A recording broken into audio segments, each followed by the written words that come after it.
Курулуп жаткан үйдөн мүлк алуунун оң жана терс жактары менен бөлүшөм. Оң жактары: биринчи, катлабан казылган учурда алынган үйдүн баасы эң арзан баада болот. Үйдүн курулуп даяр болгондогу баага караганда 20% арзан. Экинчи, бөлүп төлөө жана баасы төмөн, дагы 36 айга чейин бөлүп төлөсө болот.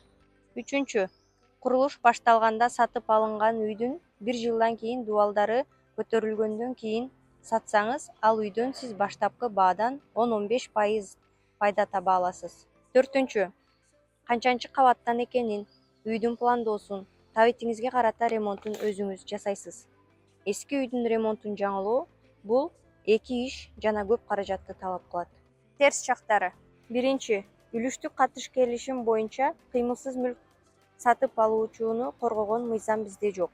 Ошондуктан үй курула турган мөөнөттөр көп учурда созулат.